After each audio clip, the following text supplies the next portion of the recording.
que está hoy por aquí. Venga para acá. Agendaldia.net lo mantiene informado con las noticias de la actualidad política, económica, social y cultural. También puede hacernos llegar sus opiniones y contactarnos al 310-334-8102. Síganos a través del Facebook Live. Estaremos en cada rincón donde se encuentre la noticia. Agendaldia.net, la noticia en sus manos. LGBTI, de lesbianas, gays, bisexuales, transgeneristas e intersexuales. Como comúnmente, pues las maricas o las locas en la ciudad somos atacados, pero en la zona rural somos mucho más. Una pregunta no solo hacia ustedes, sino también a la fuerza pública, y es, ¿por qué se han ensañado con nosotros? ¿Por nuestra orientación? ¿Por nuestra identidad de género? ¿O seguimos en el concepto de la ideología de género y el rayo homosexualizador que se contagia y se infecta? Y que en estos momentos seguimos siendo amenazados en el territorio, en la zona del Catatumbo siguen amenazando a nuestros compañeras y a nuestros compañeros, donde violan a las mujeres lesbianas para que aprendan a ser mujeres, donde violan a hombres que son afeminados para que aprendan a ser hombres o se conviertan en sus concubinos o concubinas, solamente por el hecho de ser diferente. Eso es una situación que en este momento nos está afectando demasiado. Esta pregunta la hice recogiendo en el encuentro que acabo de llegar ayer de Caquetá con la Mesa Nacional de Víctimas, a la cual también hago parte por mi enfoque, y le preguntaba eso a mis compañeros. Y esa es la pregunta que ellos también se preguntan porque ustedes también están presentes y en ese momento ellos están siguiendo en línea esta videoconferencia porque lo quieren escuchar, quieren saber el por qué. ¿Por qué nuestros panfletos en nuestras casas? ¿Por qué un límite de tiempo para que usted se vaya? ¿Por qué tenemos que estar amenazados? ¿Y por qué la institucionalidad quitándonos los esquemas de seguridad? Que solamente es un botón de pánico que no sirve y un celular. Y otra pregunta con mi compañero también, que es víctima, que es también de la población, es una segunda pregunta. Qué pena, buenos días. Nuestra pregunta va no solamente a los actores armados, sino a los actores políticos en donde la presencia del Estado no está. Y es a las iglesias como tal. Van a asumir la responsabilidad de, en sus prédicas, llevar una ideología en contra de la población LGBTI, van a asumir la responsabilidad que en el conflicto implica que su adoctrinamiento ya no sea solamente para salvar vidas, sino para mover a la sociedad. El acuerdo de paz les reconoce a ustedes como una comunidad y fue precisamente iniciativa de las FARC incluirles en el acuerdo de paz precisamente porque han sido sujetos, como ustedes lo señalan, de discriminación en una sociedad que aún no les reconoce. Les invito a que lean el acuerdo para que vean la cantidad de derechos que adquieren en términos políticos, por ejemplo. En todos los acuerdos, en lo que tiene que ver con reforma rural integral, participación política, solución al problema de las drogas ilícitas y el de víctimas, las comunidades LGTBI están incluidas. Yo llamo a que la sociedad entienda que son una comunidad que merece ser incluida. Muchas gracias. Yo quiero decirles que la comunidad LGTBI no fue política de las autodefensas, atacarlos. No había una directriz que dijera que por el solo hecho de esa condición había que ejecutar a esas personas. Es más, dentro de la organización de autodefensa habían hombres que hacían parte de esa comunidad. Es más, el segundo comandante del bloque móvil del Tarra hacía parte de esa comunidad. Sí, y no lo voy a negar, hubieron algunas muertes, las cuales pido perdón a la comunidad, que fueron ejecutadas por el Frente Frontera, pero no por su condición, por otras informaciones diversas a su condición. No era como se llamaba, un arma de guerra para doblegarlos, para exterminarlos. No era una política, pero sí acepto que sí hubieron, creo que hay unas 8 seres humanos confesados por nosotros de que se les quitó la vida, pero no por la condición de hacer parte de la comunidad LGTBI. La Iglesia Católica, no hablo por todos, pero supongo que compartimos en la misma fe las iglesias cristianas. Creo que tenemos suficientemente claro la categoría de dignidad de la persona humana. Los que somos de fe decantamos la dignidad de la persona humana del el misterio de Dios. Somos creados a imagen de Dios, tenemos una grandeza absoluta. Y de consecuencia la dignidad es la que le da valor a todas las personas. Lo que no las hace, digamos, ese valor no lo descompone ni sus capacidades, ni su color, ni su raza, ni su orientación sexual, ni su categoría social, ni su conocimiento, etc. Es equivocado pensar que la Iglesia tiene un propósito porque en la entraña de nosotros, en nuestra confesión de fe, hay un respeto absoluto por esa diferencia. Yo personalmente lo digo, soy respetuoso, y no hay en el ejercicio de manera formal de la predicación un ataque sistemático contra la diferencia, no, para nada. Estamos en una época de iglesia muy contestada por errores graves. Aquí estamos aprendiendo a pedir perdón. Y el Papa Francisco ha intentado insistir y cultivar en nosotros una cultura del encuentro. La cultura del encuentro fundamentalmente es apertura a la diferencia. El diferente tiene siempre que aportar. No puede ser excluido por diferente, al contrario, ese es su valor.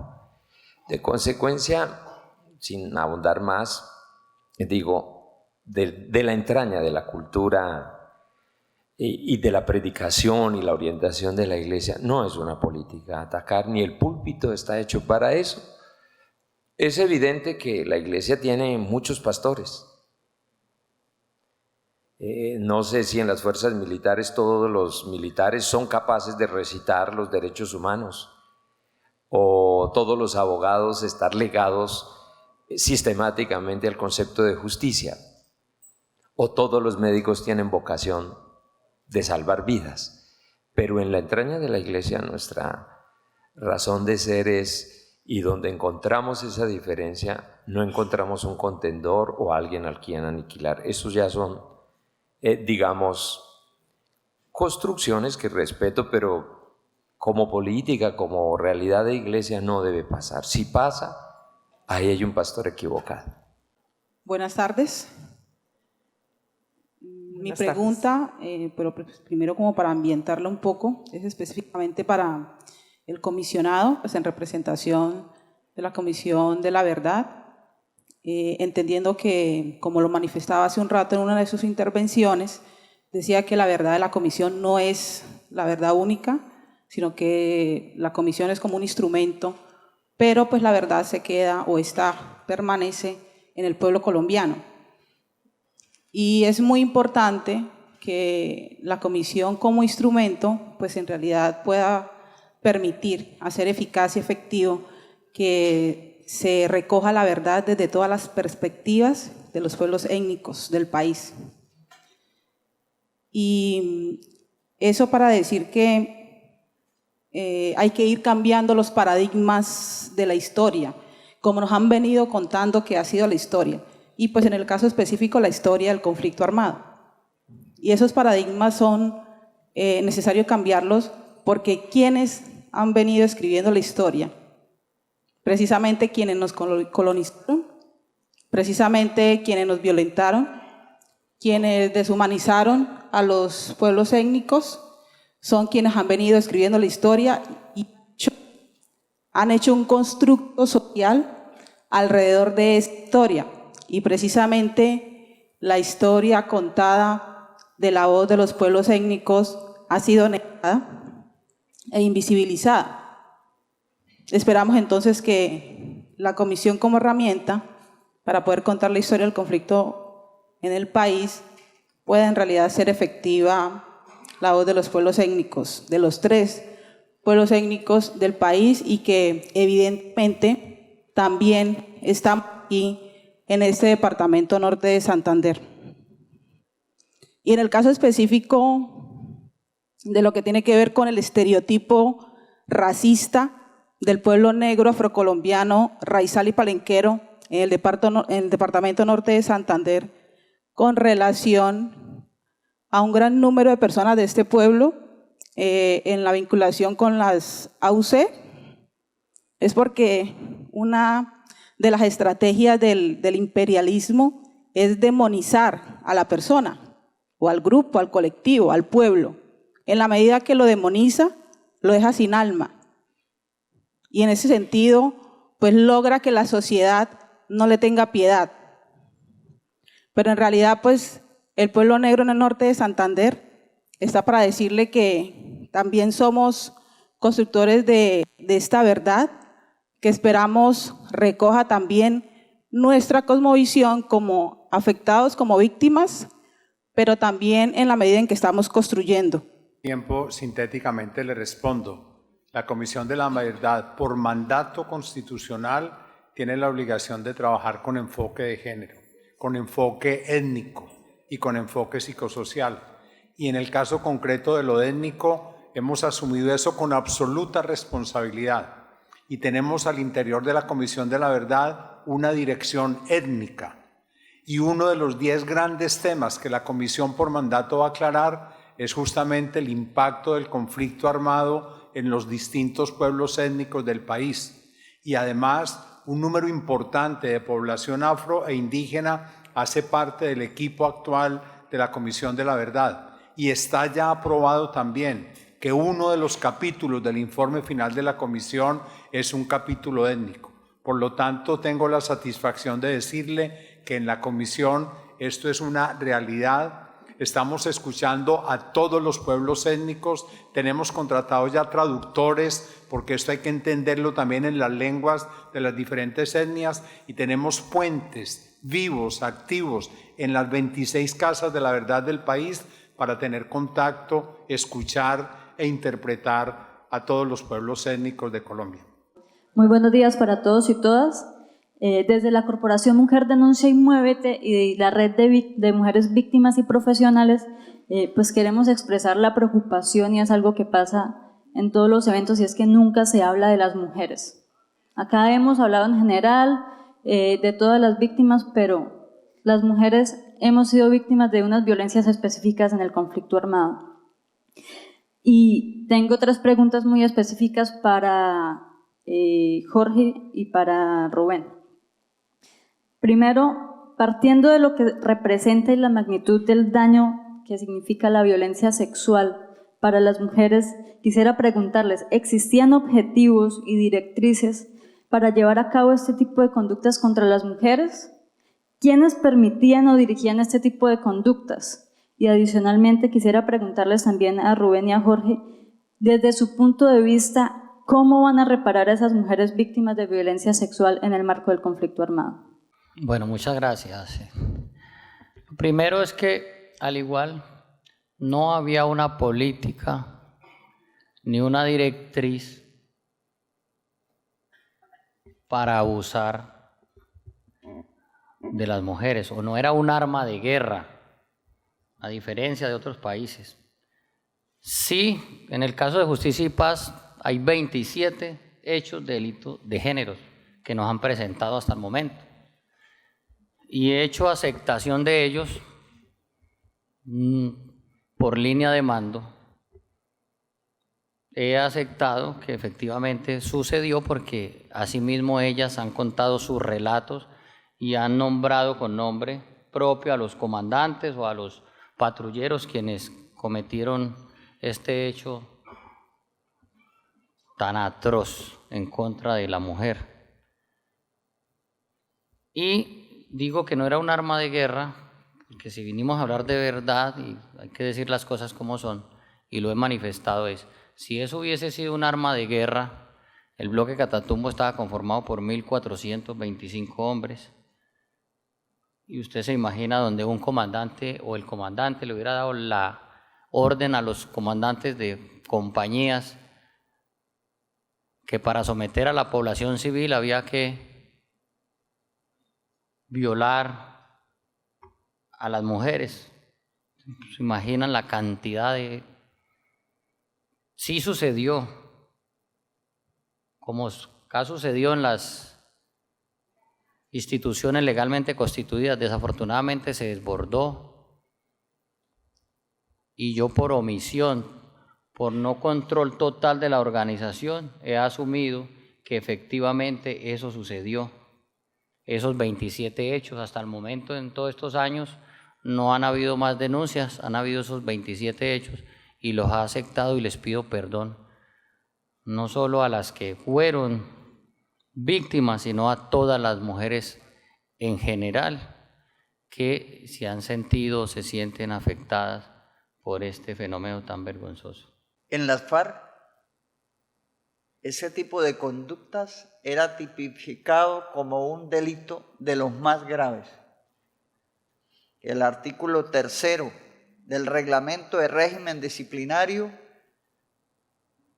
establecía incluso cómo sancionar drásticamente ese tipo de conductas en el caso de que se llegase a presentar.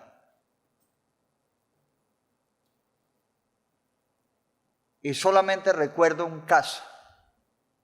caso de un combatiente que abusó sexualmente de una compañera. Y eso fue motivo de indignación en el colectivo. Y el colectivo sancionó drásticamente ese caso, porque no se justifica de ningún modo que se hagan esas prácticas, ni al interior de ninguna institución, de ninguna fuerza, ni con mujeres de la población civil. Es más, inicialmente en el reglamento hablaba de la violación de mujeres, que era delito, y después se cambió se modificó ese artículo para hablar de la violación sexual en el sentido general, por si llegase a presentarse un caso de violación no necesariamente de una mujer. Entonces,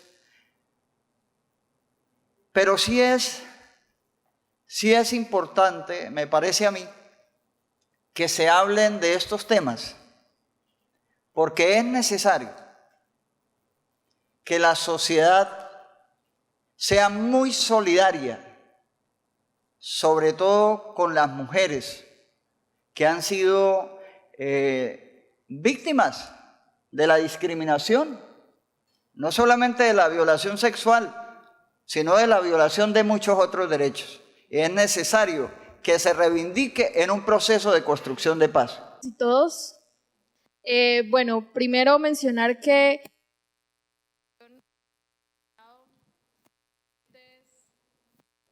procesos organizativos con las mujeres en el Catatumbo.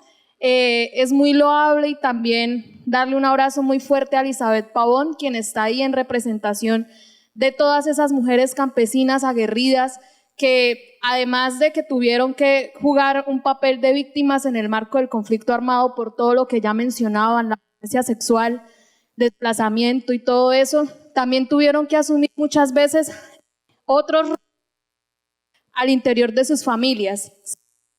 Significaba entonces que si su compañero era asesinado o desaparecido, la mujer, quien hasta el momento se encargaba de esas labores del cuidado, tenía que entrar a asumir la economía de la familia, del hogar.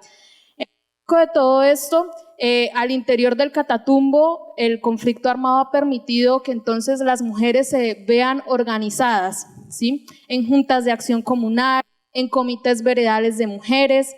Con todas ellas hemos logrado hacer gran pedagogía también del acuerdo en busca de lo acordado en La Habana, y que entonces jueguen un papel importante también en esa implementación.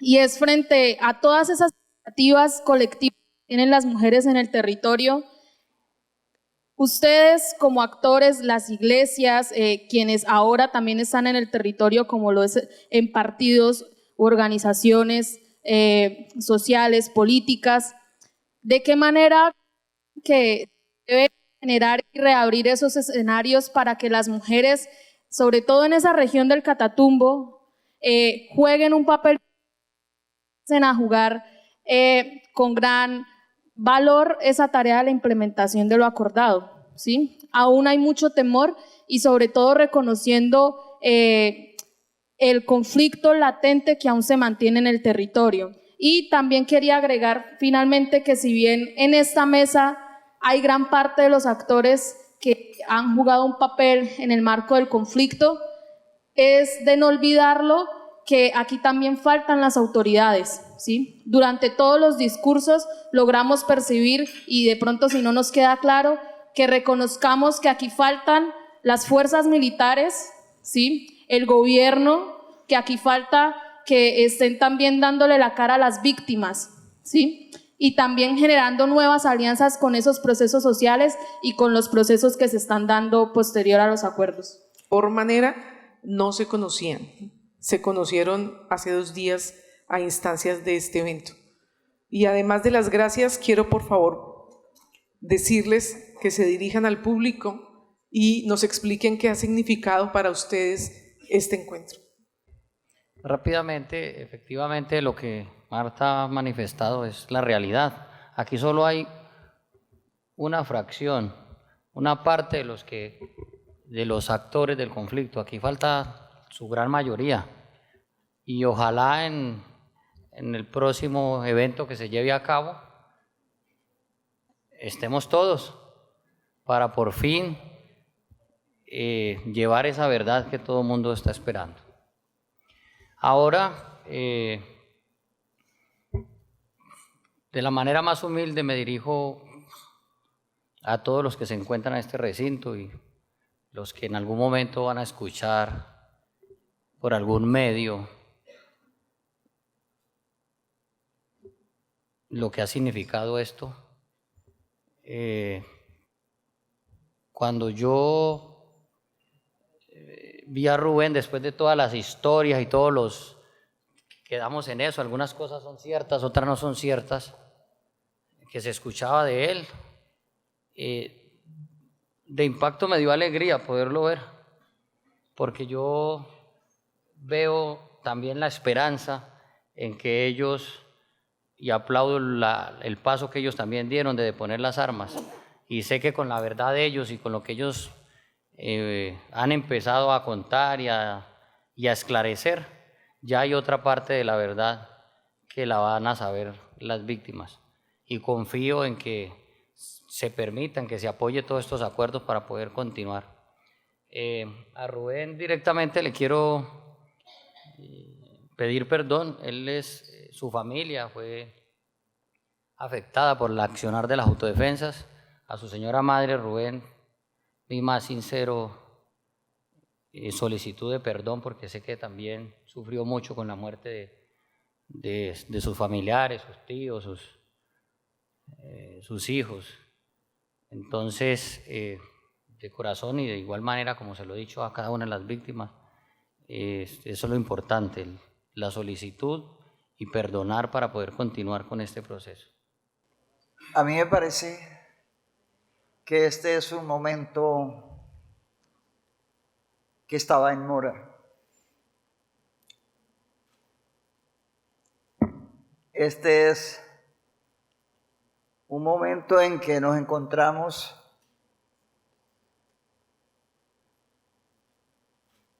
y me ha parecido muy importante porque no para recriminarnos, sino ha sido para expresar voluntades, para reflejar amor, para reflejar espíritu de perdón y de reconciliación, para asumir compromisos con la verdad. Y creo que podemos decirlo con toda certeza, que este es el tiempo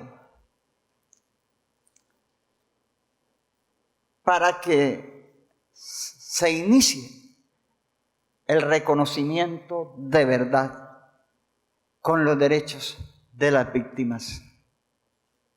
Y le pido desde aquí al Congreso de la República que no aplace más tiempo la circunscripción especial para la paz, porque ese es un derecho de las víctimas. Yo creo que este es el tiempo de que entre todos y todas construyamos esfuerzos por la paz, que trabajemos decididamente, con todo el coraje, por la paz de Colombia. Yo creo que este es el tiempo de la esperanza y no dejemos que se apague esa esperanza. Llamo a la embajada, al señor embajador de Alemania, a que nos ayude a que aquí, a este departamento tan golpeado por la violencia, como lo hemos podido ver, como lo sabemos, que vengan las embajadas y participen en eventos como estos y nos ayuden a construir alternativas de paz para este territorio. No dejemos que los recursos queden todos en manos del Fondo para la Paz. Lleguemos a las comunidades y ayudémosle a construir, a sacar adelante sus proyectos de paz. Y a Jorge Iván le agradezco sus palabras. Puede estar tranquilo que ese perdón hace tiempo se cumplió. Sobre todo porque yo, que he sido una persona visible en esa familia, ha podido demostrar un gran compromiso con la reconciliación y la paz. Yo ayudé a construir ese acuerdo con mucha, pero con mucha esperanza. Gracias.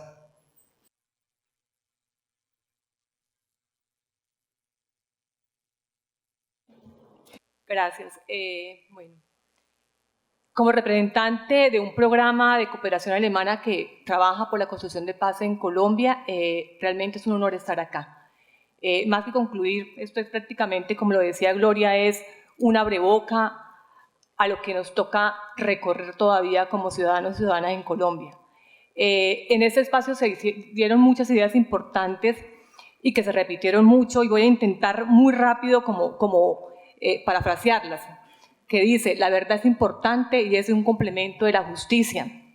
La verdad es un primer paso hacia el futuro de cómo queremos vivir. También en las canciones o la intervención de Quinta con Quinta nos decía en alguna de su intervención que se oye las campanas y se ve resonar también. Se levanta la voz y se grita más fuerte. Es lo que necesitamos hacer los ciudadanos y ciudadanas del norte de Santander. Y que tenemos muchos enemigos de la paz y de la verdad, y eso salió también acá en lo que expusieron cada uno de ustedes. Otras fuerzas también, palabras fuertes que me parecieron interesantes, es que la verdad es libertad y sana, que la verdad libera, y como decía acá el comisionado, la verdad nuevamente sana las heridas. Lo hemos visto acá, hay mucha gente que desea hablar, hay mucho sentimiento de tristeza, de dolor, vimos llanto, hay rabia también. Y quedan muchas preguntas de personas que todavía están acá en el público que quieren preguntar y saber qué ha pasado con sus seres queridos. Pero como les dije inicialmente, eso es un primer paso. Tenemos que crear nuevos espacios para podernos sentar y mirarnos a los ojos y contarnos qué pasó. Preguntar qué pasó. Y también eso nos lleva a unos retos muy importantes. Unos retos también de cómo construir espacios en medio del conflicto. Estamos en medio del conflicto y cómo crear más espacios de esto. También un reto es cómo como ciudadanos y ciudadanas utilizamos los mecanismos de participación en los espacios que el mismo Estado o el gobierno colombiano nos ha dado. ¿Cómo participamos? De una manera transparente y eficiente. Y otro reto también es para el gobierno nacional y la institucionalidad creada a partir de los acuerdos, de buscar la verdad, de garantizar la justicia a las víctimas del conflicto armado, cómo repararlas. Es un reto que también nos convoca. Y como les dije, quedan muchos sentimientos. Creo que es importante que nos lo contemos, que lo hablemos. ¿Qué nos queda? ¿Qué sentimos? Porque fueron muchas emociones combinadas. Y el llamado es: sentémonos nuevamente a contarnos y a hablar. Y muchas gracias. Que estoy por aquí. Venga por acá. Agendaldia.net lo mantiene informado con las noticias de la actualidad política, económica, social y cultural. También puede hacernos llegar sus opiniones y contactarnos al 310-334-8102. Síganos a través del Facebook Live. Estaremos en cada rincón donde se encuentre la noticia. Agendaldia.net, la noticia en sus manos.